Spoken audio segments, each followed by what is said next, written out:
এখন আমি ক্লাস 7 এর লিসন হচ্ছে 5.8 পেজ নাম্বার হচ্ছে 47 তো 47 পেজের লিসন 5.7 আমি আলোচনা করব সরি 5.8 তো চলো আমরা দেখি এখানে কি বলা হয়েছে। এখানে বলা হয়েছে ডিসকাস দ্য ওয়ার্ড মিনিং অর্থাৎ শব্দের অর্থগুলো আলোচনা করো ইন ফেয়ার জোড়ায় অর গ্রুপস অথবা দলবদ্ধভাবে।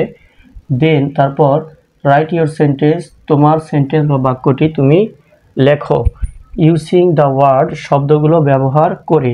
নেক্সট টু ইট অর্থাৎ এর পরে যে খালি ঘরটা আছে সেই খালি ঘরে তুমি এই তোমার সেন্টেন্সটি লিখবে এই শব্দগুলো ব্যবহার করে, যে শব্দগুলো দেওয়া থাকবে, ঠিক আছে।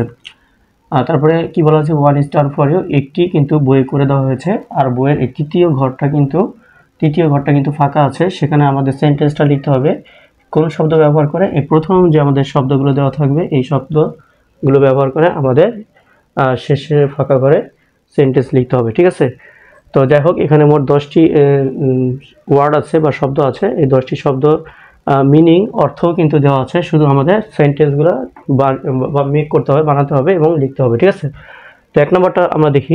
এক নম্বরটা হচ্ছে ইনভিজিবল মানে হচ্ছে অদৃশ্য, ঠিক আছে, মানে যা দেখা যায় না। তো এই ইনভিজিবলের ইংরেজি যে অর্থ, সেই অর্থ হচ্ছে মানে মিনিং অর্থ, মানে এই ওয়ার্ডটার যে মিনিং বা অর্থ সেটা হচ্ছে something that can not be seen. Something কোনো কিছু, দ্যাট যা, ক্যান নট বি সিন দেখা যায় না, বিকজ কারণ, ইট ইজ হিডেন এটা লুকানো আছে, ঠিক আছে। তাহলে এটার অর্থ হচ্ছে ইনভিজিবল অর্থ হচ্ছে এমন কিছু যা দেখা যায় না কারণ এটি লুকানো আছে।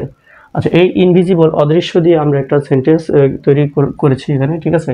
সেটা কি দেখো, সেন্টেন্সটা হচ্ছে I can feel my mother's bridging.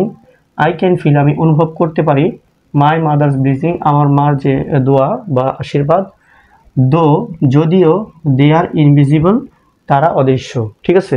ওয়ার্ডটা হলো পারপাস, ঠিক আছে। পারপাসের ইংরেজি বাংলা অর্থ হচ্ছে উদ্দেশ্য বা কারণ, আর ইংরেজি অর্থ হচ্ছে কজ অর রিজন, অর্থাৎ কারণ অথবা উদ্দেশ্য অথবা কারণ। টু ডু সামথিং কিছু করার, অর্থাৎ কিছু করার উদ্দেশ্য বা কারণ, এটাই হচ্ছে পারপাস, ঠিক আছে।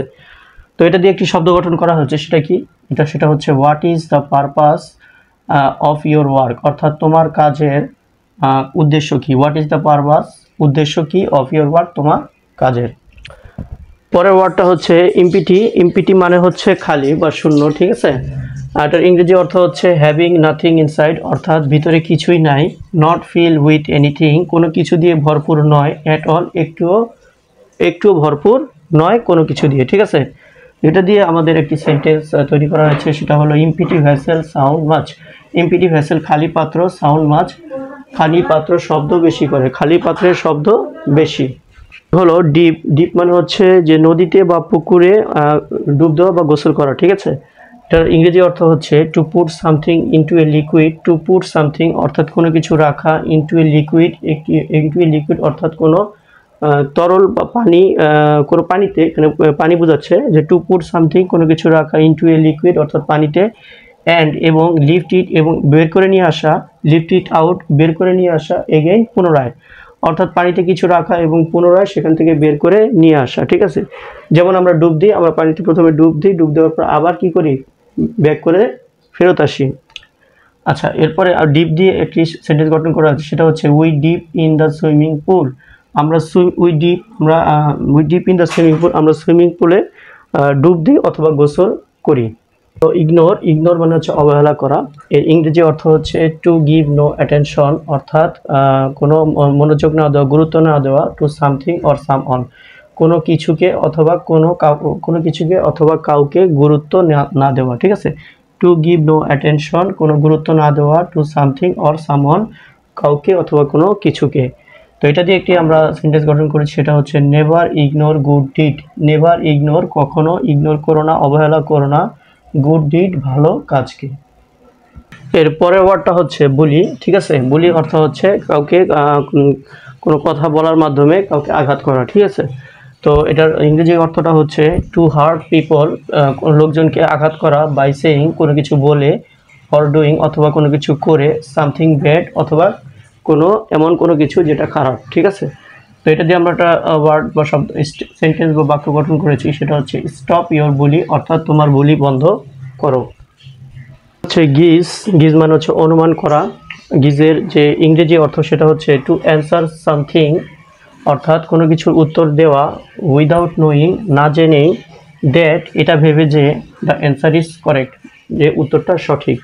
অর্থাৎ কোনো কিছু না জেনে উত্তর দেওয়া এবং মনে করা যে যে উত্তরটা দিয়েছে সেটা সঠিক, এটি হচ্ছে গিজ বা অনুমান করা। তো গিজ দিয়ে একটি সেন্টেন্স এখানে গঠন করা হয়েছে, সেটা হচ্ছে I guess you are a singer. I guess আমি মনে করি, ইউ আর এ সিঙ্গার তুমি একজন গায়ক। সেটা হচ্ছে হ্যাপেন। হ্যাপেন মানে কোনো কিছু ঘটিত হওয়া বা কোনো ঘটনা ঘটা। এর ইংরেজি অর্থ হচ্ছে টু টেক প্লেস। এটার অর্থ হচ্ছে যে কোনো কিছু ঘটা বা ঘটিত হওয়া, সংঘটিত হওয়া। তো হ্যাপেন দিয়ে একটি সেন্টেন্স গঠন করা হয়েছে এখানে, সেটা হচ্ছে হোয়াট হ্যাপেন্স হিয়ার, এখানে কি ঘটেছে, এখানে কি ঘটেছে। এটি হচ্ছে ইনভাইট। ইনভাইট মানে হচ্ছে দাওয়াত দেওয়া, নিমন্ত্রণ করা। তো ইংরেজি অর্থটা হচ্ছে make a polite or friendly request, অর্থাৎ ভদ্র এবং বন্ধুত্বপূর্ণ রিকোয়েস্ট মানে হচ্ছে অনুরোধ, মানে একটি অনুরোধ করা, যে অনুরোধটা হবে ভদ্র এবং বন্ধুত্বপূর্ণ, ঠিক আছে। টু ডু সামথিং, কিছু করার জন্য, সেটাই হচ্ছে ইনভাইট বা দাওয়াত বা নিমন্ত্রণ। ইনভাইট দিয়ে আমরা একটি সেন্টেন্স গঠন করছি, সেটা হচ্ছে we should invite hour guest. We should আমাদের উচিত, ইনভাইট করা বা দাওয়াত দেওয়া, আওয়ার গেস্ট আমাদের গেস্ট বা আমাদের। লাস্ট যে শেষ যে ওয়ার্ডটি রয়েছে সেটা হচ্ছে কস্ট, সিওএসটি, কস্ট। কস্ট মানে হচ্ছে মূল্য। এটার ইংরেজি অর্থ হচ্ছে প্রাইস। প্রাইস মানে হচ্ছে মূল্য বা দাম, অথবা দ্য মানি দ্যাট নিডস, সেই টাকা যেটা প্রয়োজন হয়, টু বি পেইড অর্থাৎ পরিশোধ করার জন্য, টু বাই কোনো কিছু কিনতে, ডু কোনো কিছু করতে, অর মেক সামথিং অথবা কোনো কিছু বানাতে বা তৈরি করতে, সেটি হচ্ছে প্রাইস, আর এটি হচ্ছে কস্ট, ঠিক আছে। তো কস্ট দিয়ে আমরা একটি সেন্টেন্স গঠন করেছি, সেটা হচ্ছে how much the cost of it, অর্থাৎ এটার মূল্য কত, এটার মূল্য কত, ঠিক আছে। তো আশা করি বন্ধুরা তোমরা বিষয়গুলো বুঝতে পেরেছো। আমি এখানেই বিদায় নিচ্ছি। পরবর্তী ভিডিও দেখার আমন্ত্রণ জানিয়ে এখানে বিদায় নিচ্ছি। আসসালামু আলাইকুম।